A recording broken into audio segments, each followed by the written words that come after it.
আমরা এখন দেখব আহ, মূলধন সংক্রান্ত যে লেনদেনগুলো আমাদের রয়েছে এই লেনদেনগুলোর হিসাব সমীকরণে এর প্রয়োগ। তো প্রথমে বলে রাখি, আসলে যখন একটি অঙ্ক তোমার পরীক্ষায় আসে, ওই সম্পূর্ণ অঙ্কটির উপর নির্ভর করে তোমাকে ঘর করতে হবে। ওই টোটাল অঙ্কে যে লাইনগুলো আছে এই লাইনগুলোর মধ্যে তোমার আহ কোন কোন হিসাব আছে, সম্পদ কয়টি কয়টি আছে, দায় কয়টি আছে ইত্যাদি তোমাকে আগেই দেখে নিতে হবে এবং ওই অনুযায়ী তোমাকে গড়গুলা করতে হবে। তো আমাদের এখানে আমাদের তো আলাদা আলাদা শিখতেছি যে মূলধন সংক্রান্ত গুলো আলাদা, ক্রয়গুলো আলাদা, বিক্রয়গুলো আলাদা। তো আমরা ওইভাবে একসাথে ঘর নিলাম না, নেই। তো এখন এখানে খেয়াল করো, আমরা একটি প্রত্যেকটি লাইনের আমরা জাবেদা করব, এরপরে ওই জাবেদা থেকে সমীকরণে আমরা বসাবো। তো খেয়াল করো, প্রথমে আমরা ধরো তারিখ লিখলাম 2024, মনে করে কি জানুয়ারির 1 তারিখ।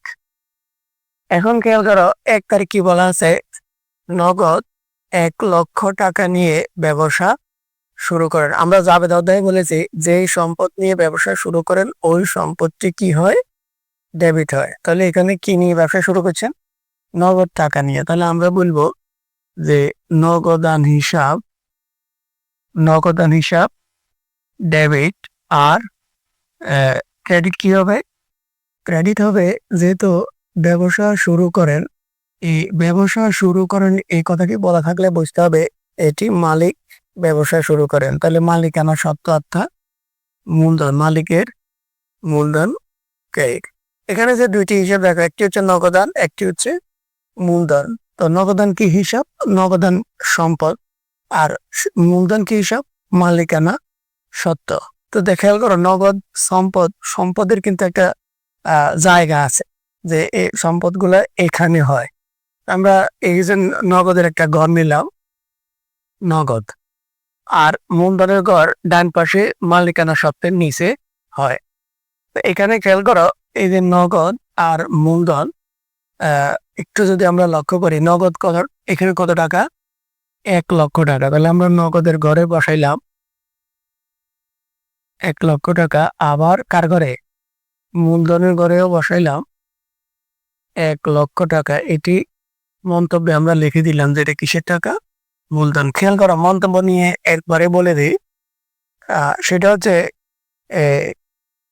শুধুমাত্র এই মূলধনের ঘরের জন্য তোমাকে কি দিতে হয়, মন্তব্য লিখতে হয়। কারণ খেয়াল করো, যখন তুমি নগদের ঘরে, নগদ ব্যতীত অন্য কিছু হয় না, প্রত্যেকটা ঘরে তার নিজস্ব নামের টাকাটি বসে, কিন্তু শুধুমাত্র মূলধনে 60টি টাকা বসে।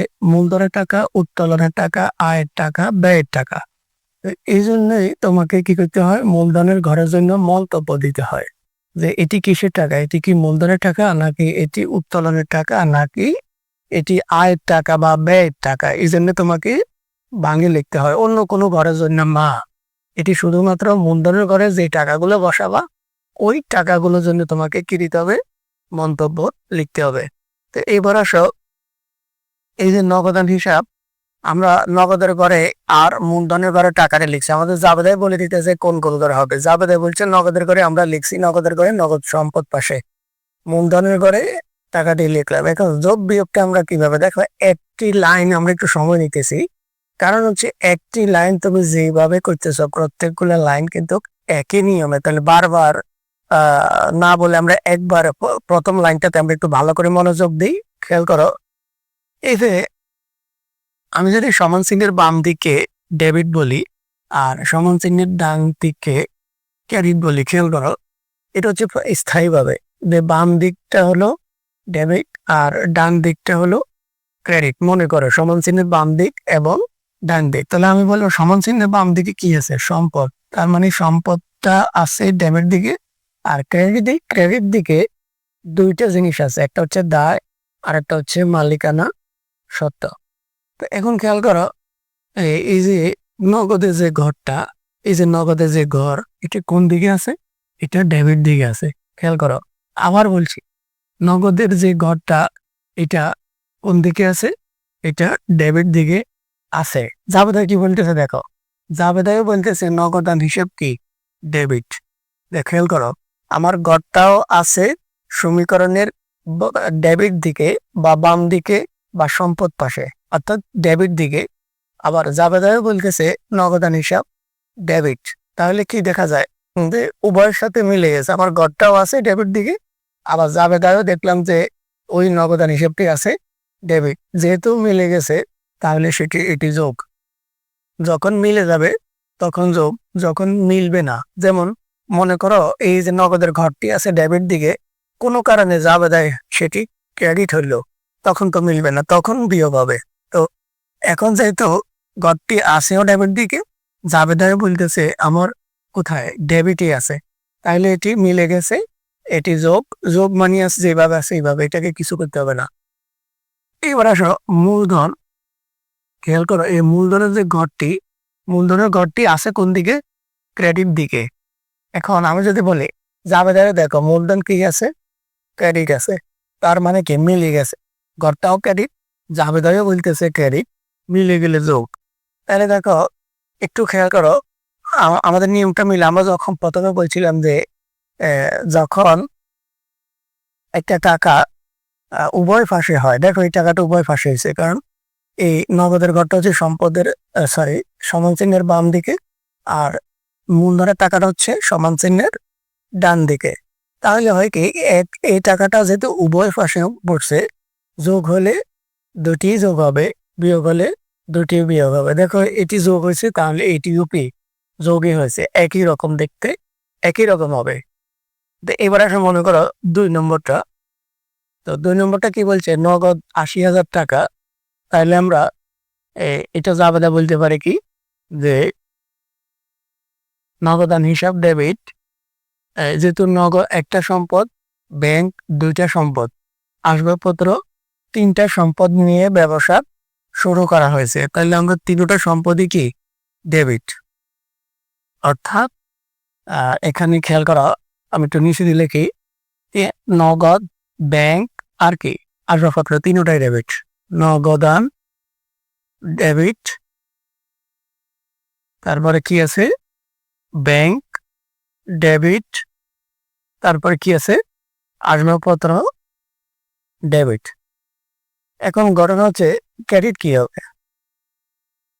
ক্রেডিট একটা কিছু লাগবে, তাহলে আমরা জানি ব্যবসা শুরু করা হয়েছে, ব্যবসা শুরু করলে সেটা কি হয়? মূলধন ক্রেডিট হয়। এখন খেয়াল করো এখানে কোন কোন ঘরে টাকা হবে সেটি জাবেদায় বলে দিতেছে, যে নগদের ঘরে, ব্যাংকের ঘরে, আসবাবপত্রের ঘরে এবং মূলধনের ঘরে। নগদের ঘরে কত দেখো, নগদ হচ্ছে তোমার 80,000 টাকা, তাহলে আমি নগদের ঘরে লিখলাম 80,000 টাকা। এরপরে খেয়াল করো এই যে ব্যাংক জমা, তাহলে ব্যাংকের একটি ঘর লিখলাম, ব্যাংক যেহেতু কি হিসাব সম্পদ, তাহলে ব্যাংকের একটি ঘর হলো কত টাকা? 20,000 টাকা। তো খেয়াল করো এখানে আর একটু কথা বলি, যে সম্পদ হইলে ঘর হবে, দায় হইলে ঘর হবে, মালিকানা সত্ত্ব হইলে ঘর হবে। তাহলে আয় আর ব্যয়ের জন্য কোনো নির্দিষ্ট ঘর নাই। আয় আর ব্যয়টা কোথায় হবে? আয় আর ব্যয় মূলধনের ঘরে হবে, নিজস্ব কোনো নামে নিজের নামে কোনো ঘর নাই। যেমন মনে করো বেতন একটি ব্যয়, এখন বেতন নামে কোনো ঘর তুমি এখানে রাখতে পারবা না। তো এবার আসো গেল আমার ব্যাংক, ব্যাংকের পরে কি আছে? আসবাবপত্র। আসবাবপত্র কত টাকা? 30,000 টাকা। তাহলে আমি আসবাবপত্রের জন্য আরেকটি ঘর রাখছি, কারণ এটি সম্পদ। আসবাবপত্র 30,000 টাকা। সর্বশেষ মূলধন। এখন মূলধন তো এখানে বলা থাকবে না, তোমাকে বের করে দিতে হবে। অর্থাৎ তিনি যেই সম্পদগুলো নিয়ে ব্যবসা শুরু করেন ওই সম্পদগুলোই তার মূলধন। তাহলে উনি 80,000 টাকা, 20,000, 1 লাখ আর 30,000, অর্থাৎ 1,30,000 টাকা নিয়েই ব্যবসা শুরু করেন। এখন খেয়াল করো এই যে নগদান কি, নগদের ঘরটা আছে কোন দিকে? ডেবিট দিকে। নগদান এখানেও কি ডেবিট, মিলে গেছে, তার মানে যোগ। তারপরে আসো ব্যাংক, ঘরটি কোন দিকে? ডেবিট দিকেই আছে, এখানে জাবেদায়ও ডেবিট, মিলে গেছে, যোগ। আবার আসবাবপত্র ঘরটি কোন দিকে? ডেবিট দিকে, আবার জাবেদায় বলা আছে ডেবিট, মিলে গেছে, যোগ। আবার মূলধন খেয়াল করো, গড়টি কোন দিকে, গড়টি ক্রেডিট দিকে, কিন্তু জাবেদায় বলছে মূলধন ক্রেডিট, তাই এটিও যোগ। এরপরে আমরা যদি শেষ প্রশ্নটি দেখি 3 নম্বরটি, যে এখানে কি বলা আছে দেখো, খেয়াল করো, নগদ 1 লক্ষ টাকা একটা সম্পদ, যন্ত্রপাতি 2টা সম্পদ, ঋণ কিন্তু সম্পদ নয়, তাহলে সম্পদ কয়টি, 2টি, তাহলে 2টি ডেবিট, নগদান হিসাব ডেবিট, আর হচ্ছে তোমার যন্ত্রপাতি হিসাব ডেবিট, যন্ত্রপাতি হিসাব ডেবিট। এখানে কয়টি যতগুলো সম্পদ থাকবে সম্পদগুলো ডেবিট হবে, তার মানে নগদ যন্ত্রপাতি 2টি সম্পদ, আমরা 2টাই ডেবিট লিখছি। এখন প্রশ্ন হচ্ছে ঋণ কি, ঋণ হচ্ছে দায়, দায় তাহলে ক্রেডিট, ঋণ হিসাব ক্রেডিট। আর যেহেতু ব্যবসা শুরু করা হলো, তাহলে তোমাকে মূলধন লিখতেই হবে, মূলধন হিসাব ক্রেডিট। তাহলে খেয়াল করো এখানে 3 তারিখ নগদ কত টাকা, 1 লক্ষ টাকা, আমরা লিখলাম নগদ 1 লক্ষ টাকা। এরপরে আছে কি যন্ত্রপাতি, তো যন্ত্রপাতি হলে এই যন্ত্রপাতি আরেকটি গড় হবে। খেয়াল করো আমরা ধরে নিলাম এটি যন্ত্রপাতির গড়, তাহলে যন্ত্রপাতির গড়ে কত হবে, যন্ত্রপাতি হচ্ছে 40,000 টাকা, লিখলাম। এরপরে খেয়াল করো এখানে আছে কি ঋণ, ঋণ কি হিসাব, ঋণ তো সম্পদ না, ঋণ হচ্ছে দায়, দায়ের গড় কোন জায়গায়, দায় হচ্ছে তোমার এই যে এল এর নিচে, তাহলে এই জায়গায় কত টাকা, ঋণ হচ্ছে তোমার 20,000 টাকা ঋণ, তাহলে আমরা ঋণের ঘরে লিখলাম 20,000 টাকা। এরপরে মূলধন কত হবে, এখন খেয়াল করো নগদ একটু আমাদের ভুল হয়েছে, খেয়াল করো নগদ আছে কত 1 লক্ষ টাকা, আবার 20,000 টাকা কি নিছে, ঋণ নিছে, তো ঋণ যে নিছে ঋণেরটাও কি, ঋণের টাকাটাও নগদ টাকা, তুমি মালিক যে টাকাগুলো আনছে এটাও নগদ টাকা, আবার ঋণ হিসাবে যে টাকাগুলো নিছে এগুলো এটাও কি নগদ টাকা, তার মানে নগদ টাকা কয় রকম, 2 রকম হয়েছে, 1 লক্ষ আর 20,000, এখানে হবে 1,20,000।